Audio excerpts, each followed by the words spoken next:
예배 나오신 여러분들에게 우리 주님의 평화가 함께 하시길 주의 이름으로 축원합니다. 예수님은 내가 율법이나 선지자를 폐하러 온 줄로 생각하지 말아라. 폐하러 온 것이 아니고 완전케 하려 왔다. 이런 말씀을 하셨습니다. 율법을 완전하게 하러 오신 예수님, 율법의 수여자가 되시고 율법의 완성자가 되시는 예수님께서 오늘 율법 중에 율법 10계명, 10계명의 제6계명 살인하지 말라 하는 말씀을 가지고 구체적으로 해석해 주신 말씀을 오늘 우리들이 읽었습니다. 오늘 말씀은 중요합니다. 왜냐하면 오늘 말씀의 결론이 단호하면서도 매우 장엄하기 때문입니다. 말씀을 주신 예수님이 말씀을 매듭 지으시면서 26절 말씀에 진실로 내게 이르노니 라고 하신 후에 결코 단어가 표현이 강하지요. 거기서 나오지 못하리라. 아주 엄한 결론을 짓고 계십니다. 오늘 말씀을 통해서 우리에게 주시는 우리 예수님의 교훈이 무엇인지 묵상하며 은혜를 나누기를 원합니다. 예수님은 율법에 있어서 제일 중요한 10계명, 10계명 가운데 6번째 계명, 살인에 대한 계명을 예로 들고 계십니다. 21절 말씀입니다. 옛사람에게 말한 바 살인하지 말라. 누구든지 살인하면 심판을 받게 되리라 하였다는 것을 너희가 들었으나 나는 너희에게 이르노니 형제에게 노하는 자마다 심판을 받게 되고 형제를 대하여 라가라 하는 자는 공회에 잡혀가게 되고 미련한 놈이라 하는 자는 지옥불에 들어가게 되리라.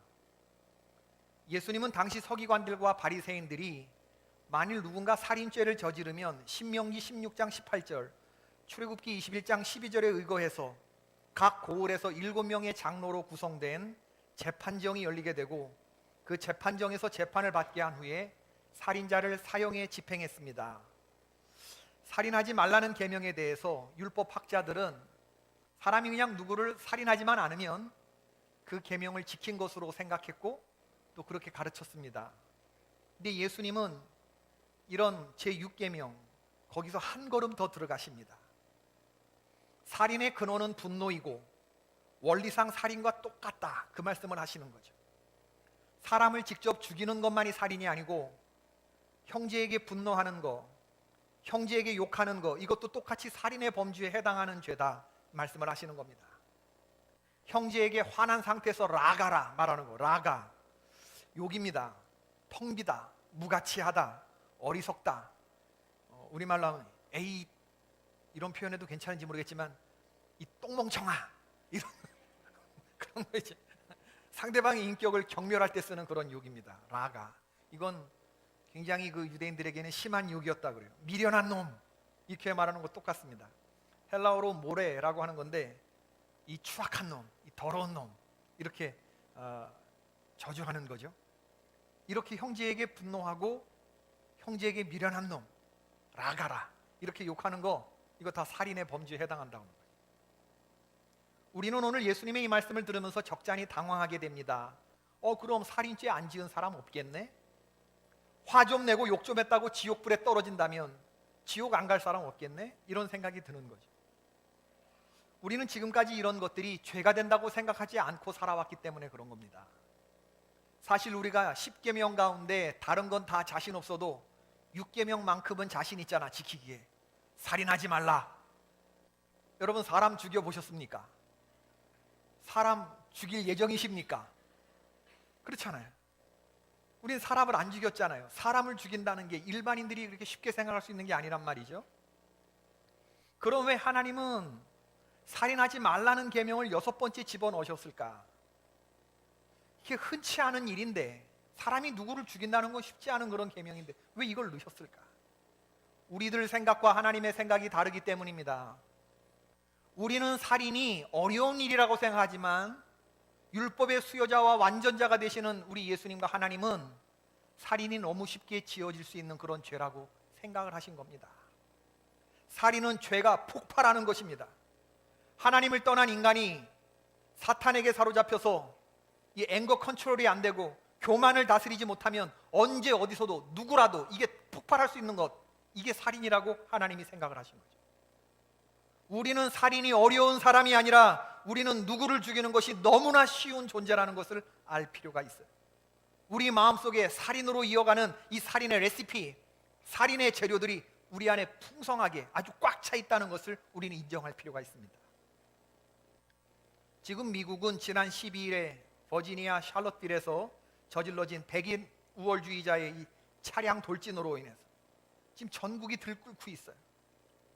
인종차별주의자에 이 해당하는 여기 그 시위대가 있었는데 이 신나치, 신 KKK 주장하는 사람이 차량으로 돌진을 했습니다. 헤더라고 하는 여성이 죽었어요. 이 사고를 두고 트럼프 대통령의 이해할 수 없는 발언이 더해서 지금 인종 갈등이 심화되고 있습니다. 미국은 화해보다는 지금 분노와 미움, 갈등과 분열의 양상으로 지금 치닫고 있어요. 트럼프 대통령을 지지하던 목사님들과 그 옆에 있던 의원들이 지금 떠나가고 있습니다. 미국에는 지금 3억 자루의 총이 풀려 있습니다. 개수로만 보자면 미국인 모두 한 사람당 총 1개씩은 다 들고 있는 셈입니다. 3억 개가 풀려 있으니까 총이. 누군가를 죽일 수 있는 총이. 한 사람이 여러 개의 총을 가지고 있기 때문에 총을 가지고 있는 사람은 10명 중에 2.5명이라고 합니다.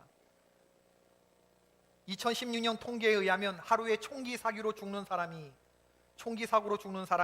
하루에 95명.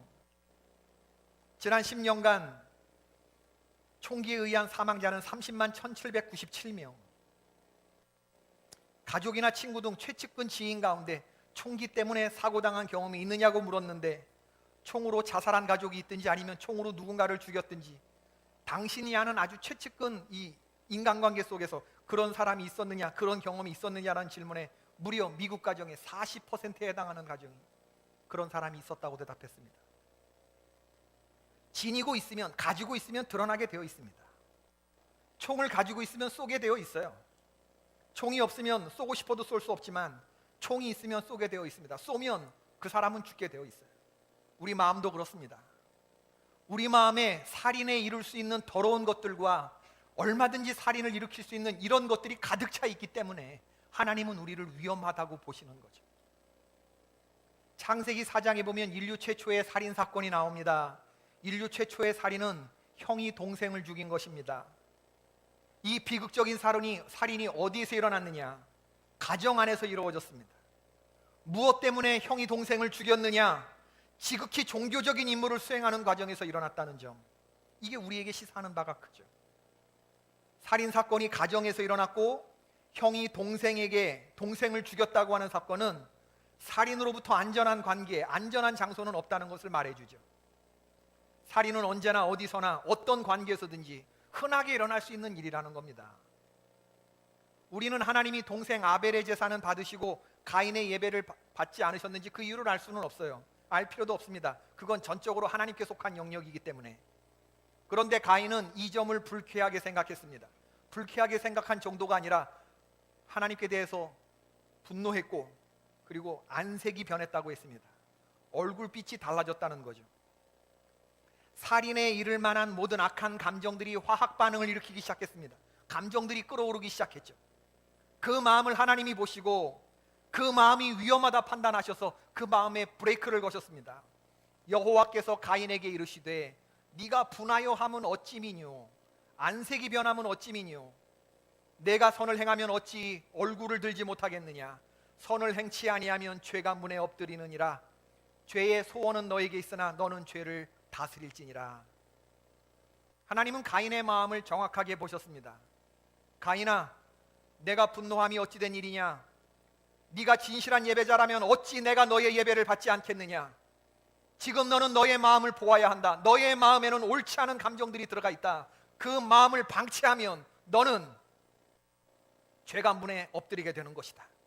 감정대로 행동하고 싶겠지만 그래서는 안 된다.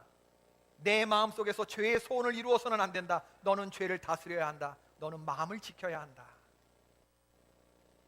잠언 12장 16절에 보면 미련한 자는 당장 분노를 나타내거니와 슬기로운 자는 수욕을 참느니라 라고 했는데, 불행히도 가인은 지혜로운 사람의 길, 슬기로운 사람의 길을 간 것이 아니고 미련한 자의 길을 갔습니다.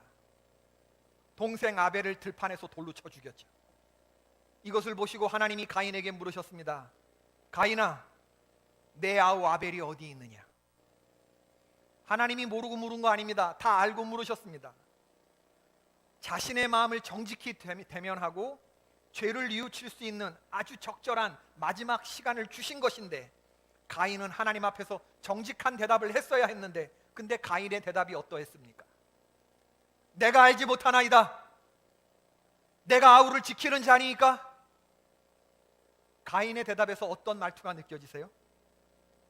가인은 지금 하나님께 대해서도 식지 않은 분노와 불신의 감정을 가지고 있어요. 미국의 저명한 저술가이자 정신과 의사였던 스카펙이라고 하는 닥터는 말하기를, The People of the Lie, 거짓의 사람들이라는 유명한 저서에서 가인의 마음속에는 거짓의 아비, 거짓말의 아비인 사탄이 또아리를 틀고 있다고 말했어요.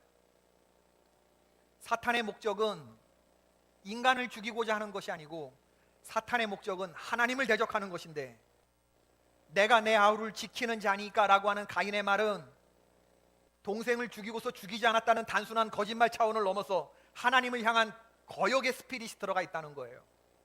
그 마음은 뭐냐면, 나는 할 수만 있으면 당신도 죽이고 싶다, 이런 마음이 들어가 있다는 거예요. 나는 할 수만 있으면 당신 하나님도 죽이고 싶다, 이런 마음이 가인의 마음속에 들어가 있다는 겁니다. 굉장히 무서운 마음이죠.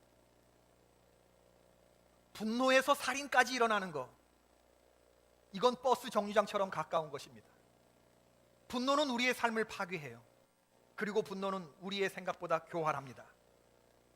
사탄은 우리가 분노하는 것을 아무것도 아닌 거라고 생각하지만, 그렇게 생각하게 하지만 그렇지 않습니다. 여러분, 분노는 살인을 만드는 레시피가 된다는 거 기억하시기를 바랍니다. 오늘 여러분들 가운데 혹시 이런 분들이 안 계신가 묻고 싶어요.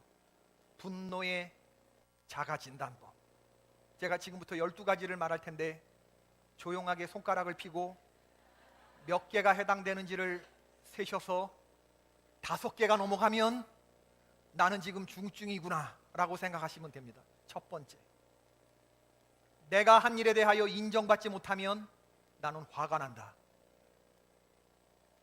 손 꼽으세요. 정직하게 대면하시기를 바랍니다. 우리가 오리발을 내밀어도 주님은 닭발을 잡아내시는 분이시거든요. 하루에도 몇 번씩 울컥울컥 하는 일이 있다. 어떤 일을 하다가 잘 안 풀리면 가슴이 답답해진다. 가까운 사람들하고 자주 다투며 부딪힌다. 사람들이 나를 무시하는 것 같아서 억울한 생각이 든다. 6번째, 화가 나면 나는 뭔가를 이렇게 집어던지는 버릇이 있다. 들고 있던 대파나 오이, 고무장갑, 당근 혹은 밥주걱으로 자녀를 후려친 적이 있다. 분이 풀리지 않으면 눈물이 난다. 죄송합니다, 미안합니다, 제 잘못입니다, 이런 말을 하는 게 죽기보다 힘들다. 어떤 일을 하다가 화나는 일을 당하면 다시 하던 일에 집중할 수가 없다. 11번째, 마트에서 계산대에 긴 줄을 선 것을 보면 슬그머니 화가 난다. 내 기분을 상하게 한 사람이 좀처럼 잊혀지지 않고 오랫동안 묵상이 된다. 12가지 중에서 5가지 이상이 해당된다면 내가 지옥불에 들어가게 될 자의 필요 충분을 조건을 갖추고 있구나 생각하시면 틀림없습니다. 분노는 분과 노가 합쳐진 단어입니다. 내가 흥분한 상태에서 분해하는 것과 이 분을 폭발시키는 것, 이게 합쳐진 것이 분노죠. 분노에는 이성이 없어요. 분노한 상태에서는 아무 말도 해서는 안 됩니다. 아무것도 결정해서는 안 됩니다. 분노가 우리 마음속에서 날 때 성도가 할 것이라고 하는 건 기도밖에 없습니다. 여러분, 이 점을 명심해야 돼요. 미움과 혈기와 분노가 가득한 순간에 내가 내뱉은 말들은 분노가 가라앉고 시간이 지나면 어깨를 늘어뜨린 채 힘없이 내게 돌아온다. 그러나 그 손에는 내 말에 의해 상처받고 찢겨진 것들과 함께 돌아온다. 분노가 안 일어날 수 없어요. 화나는 일이 있죠. 이것을 하나님이 아십니다. 분노하지 말아라, 이게 악한 거다 이렇게 말씀하지 않아요. 분노를 다스리라고 말씀하십니다. 다스려야 하니까 주시는 말씀이고, 분노를 얼마든지 다스릴 수 있으니까, 컨트롤할 수 있으니까 하나님 우리에게 주시는 것이. 분노는 기질에 속한 문제가 아니고 영적인 문제입니다. 분노는 내 힘으로 이길 수 없어요. 왜냐하면 사탄이 역사하는 힘이기 때문에 그렇습니다. 내가 내 분노를 컨트롤할 수 없어요. 오직 사탄 마귀를 이기신 예수 그리스도의 능력, 외부로부터 공급받는 힘이 있을 때 이것을 이길 수 있습니다. 그렇기 때문에 우리는 분노에 물을 주고 거름을 줄 이유가 없고, 분노하는 순간 예수님을 바라보시는, 예수님 바라보는 이 믿음의 시선을 돌리는 이 일이 있기를 주의 이름으로 축원합니다. 분을 내어도 죄를 짓지 말며 해가 지도록 분을 품지 말고 마귀로 틈타지 못하게 하라. 에베소서 4장 26절의 말씀인데, 우리가 지금 마음에 앵거가 가득 차 있다고 하는 건 사탄이 틈탈 수 있는 최적의 조건이 된다고 하는 거예요. 이제 형제를 향해서 분노하거나 욕하지 말라고 하신 예수님은 우리가 지켜야 할 적용의 말씀을 두 가지로 주시는데, 오늘 말씀에 그러므로 라고 하는 23절에 나오는 그러므로, 이 그러므로는 어떤 그러므로냐, 형제에게 분노하거나 형제에게 이 못난 놈 라가라 말하거나 형제에게 미련한 놈이라 욕하거나 이렇게 하는 것은 사람을 죽인 후에 공의에 끌려가고 재판받고 그리고 죽임을 당하는 것처럼 지옥불에 들어가게 될 심각한 죄가 되기 때문에, 그러므로 예물을 제단에 드리려다가 형제에게 원망 들을 만한 일이 있거든 예물을 제단에 두고 와서 먼저 형제와 화목하고 그 후에 와서 예물을 드려라. 형제와 화목하라고 하는 것이 첫 번째 주문이고, 두 번째는 너를 고발하는 자와 함께 재판관에게 갈 때, 법원에 갈 때 그 가는 길에 급히 사화하라. 세틀해라. settle matters quickly입니다. 일을 빨리 해결을 봐라. 예수님은 예물을 드리는 것도 귀하지만 형제와의 관계 회복이 더 우선된다는 것을 말씀하시는 거예요. 인간들과의 관계를 등한히 하는 그런 성도들의 예배와 헌신을 결코 기뻐하지 않으신다는 것을 지금 묵시적으로 가르쳐 주시는 말씀이죠. 하나님이 예물보다 더 기뻐하시는 것은 형제와 화목하는 당신들입니다. 쉬운 거 하지 말고 어려운 거 하세요. 예물을 드리고 헌금하는 거, 그건 쉬운 거예요. 그러나 나를 고발하는 사람들, 나를 재판관에게 넘겨주는 자, 내가 도저히 사랑할 수 없는 미운 존재들, 그런 사람들과 법정에 가는 길에 그에게 용서를 구하고 합의를 보고 서로 사화하는 거, 문제를 급히 해결하는 거, 이건 어려운 일입니다. 주님은 오늘 그것을 우리에게 요구하고 있어요.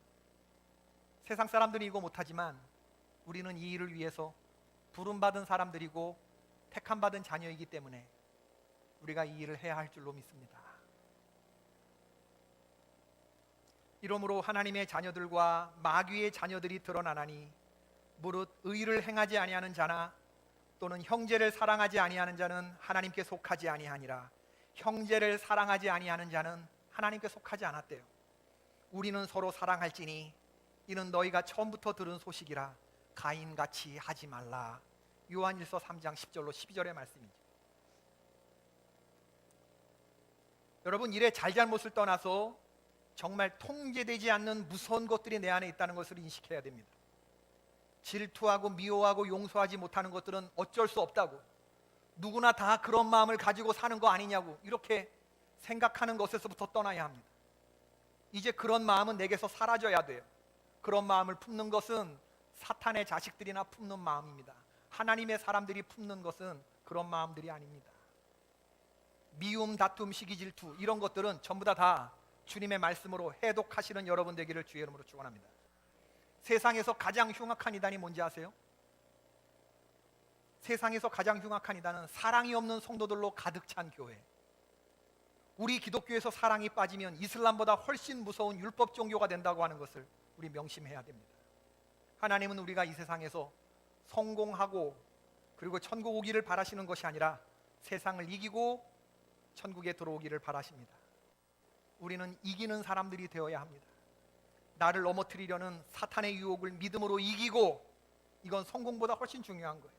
인간관계 속에서 미움, 다툼, 분열을 조장하는 사탄을 이기고, 성령께서 하나 되게 하신 교회를 무너뜨리는 분열을 조장하는 사탄의 흉계를 이기고, 그렇게 세상을 이기고 하나님 말씀을 지키고 마치고 성취한 자로 그렇게 하나님 앞에 가야 하는 것이죠.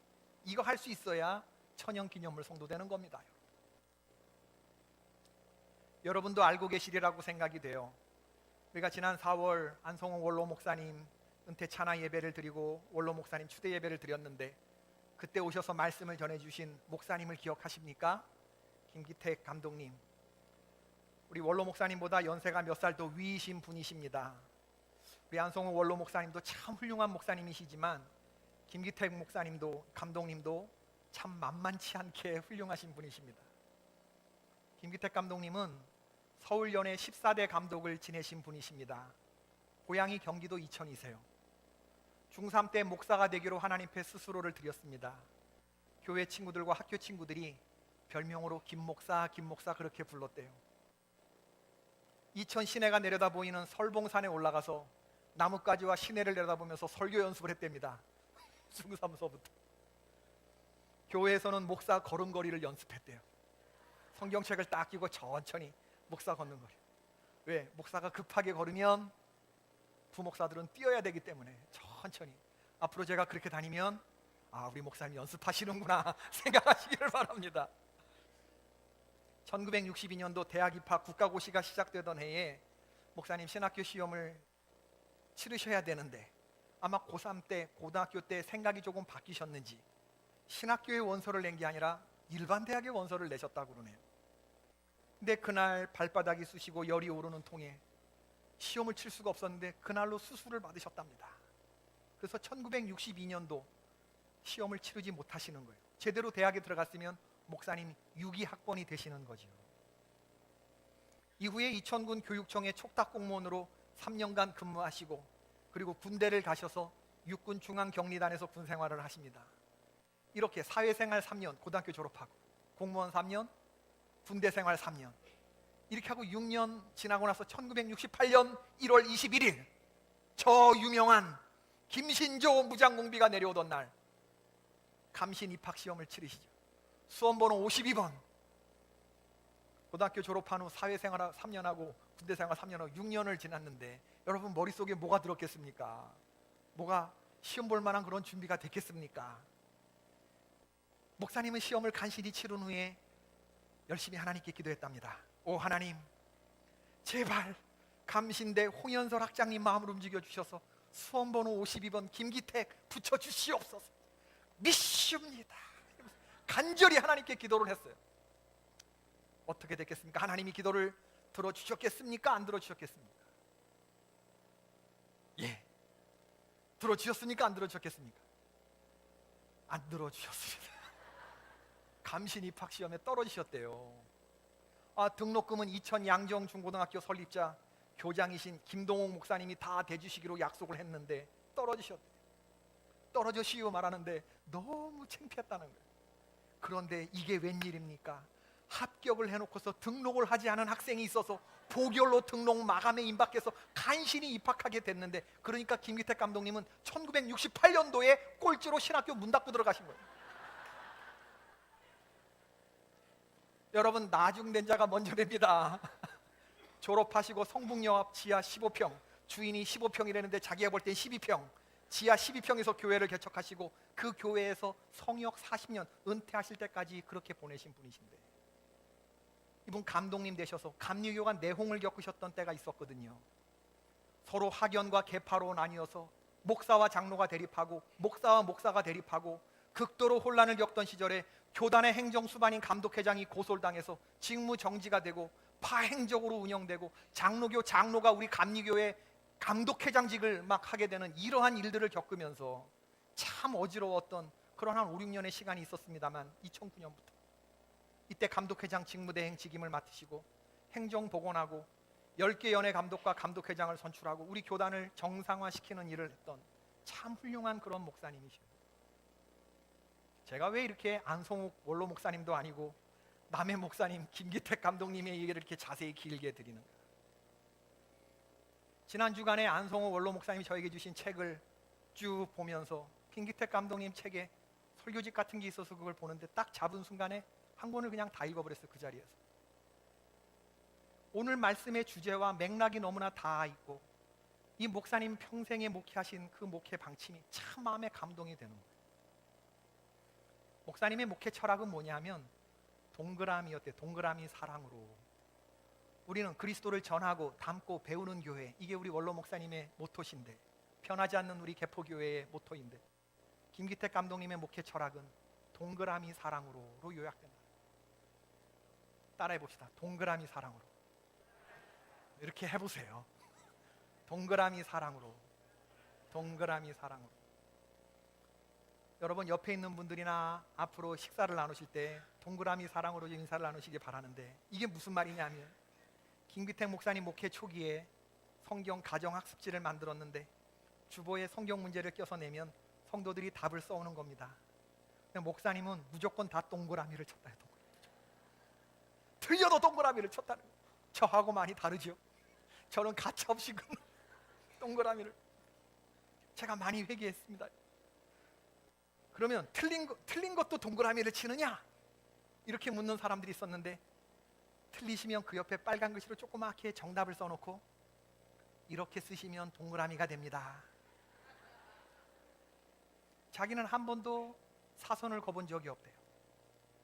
아무리 틀린 답을 적어냈어도 성도님들이 해온 것에 사선을 긋는다는 게 왠지 미안했고, 또 집에서 그것을 자녀들이 볼 때 우리 엄마 아빠 맨날 이거야, 이런 체면도 안 쓸 것 같고, 그래서 동그라미를 다 쳐줬다.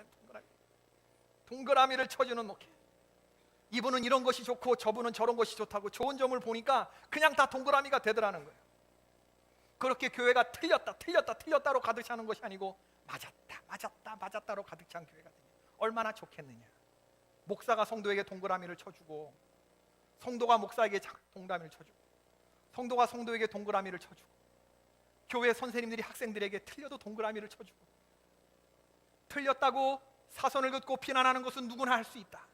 많은 사람들이 사선을 긋는 일을 개혁이라고 말한다. 그러나 정작 타인에 대해서 사선을 긋는 자신이 다툼과 혼란의 한가운데 있다는 것을 인식하지 못한다.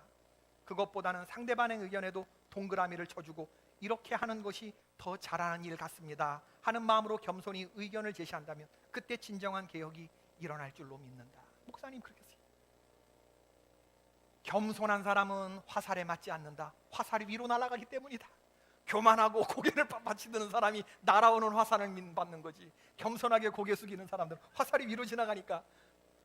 이런 마음으로 여러분 우리가 교회 생활을 하면 얼마나 좋겠나요?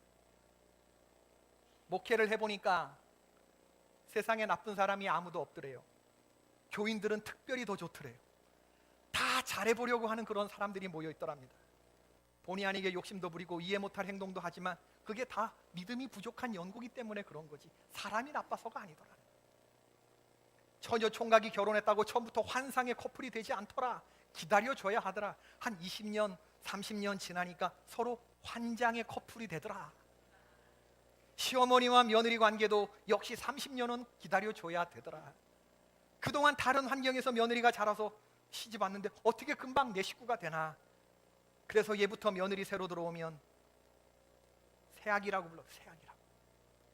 며느리는 그 집에서 태어난 새아기와 같기 때문에, 새아기는 한 30년 커야 되기 때문에 한 30년 기다려주면 그때 시어머니와 며느리의 관계가 좋아지더라. 여러분, 내가 꼴찌였던 사람이에요. 내가 꼴찌로 학교로 들어갔던 사람이에요.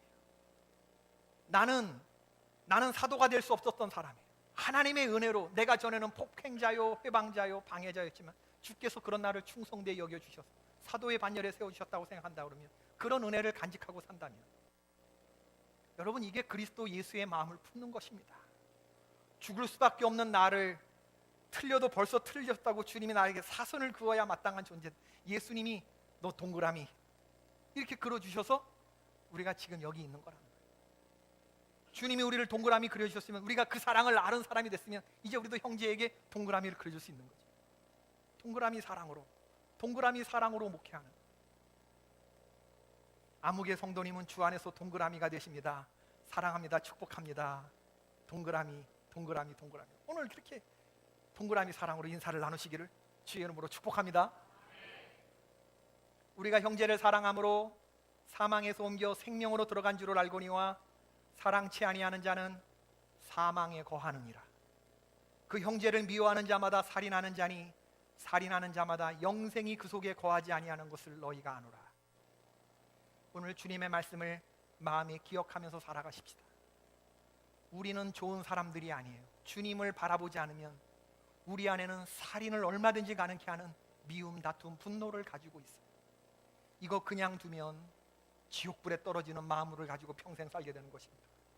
주님의 말씀을 듣고 해독하시는 여러분 되기를 바라고, 형제와 화목하고 용서하고 용서를 구하며 주님의 능력 안에서 이기고 승리하시는 주의 백성들 되시기를 주님의 이름으로 축원을 드립니다. 463장 우리 찬송 신자 되기 원합니다. 찬송하십시다. 463장.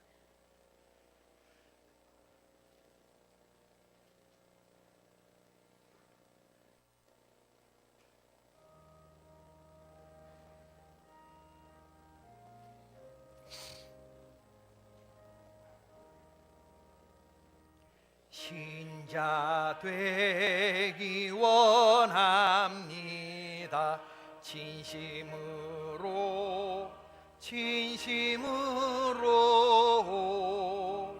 신자 되기 원합니다. 신자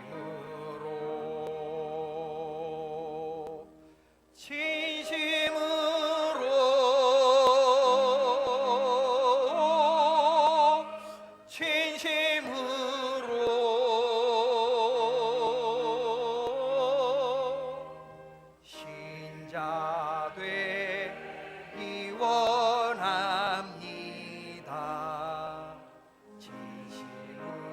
진심으로 사랑하기 원합니다. 진심으로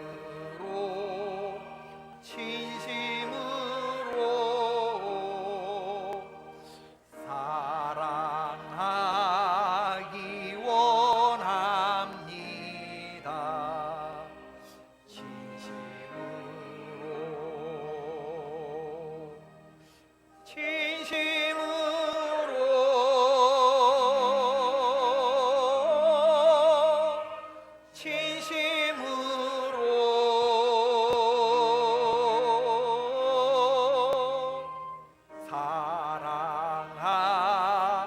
사랑하기 원합니다. 진심으로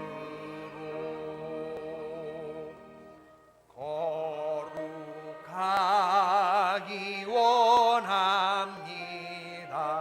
진심으로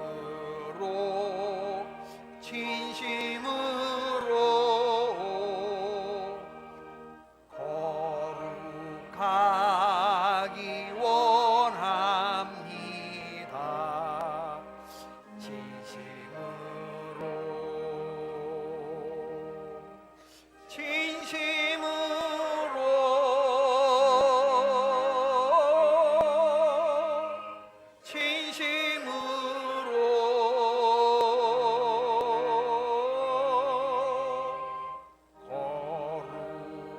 거룩하기 원합니다. 진심으로 예수 닮기 원합니다. 진심으로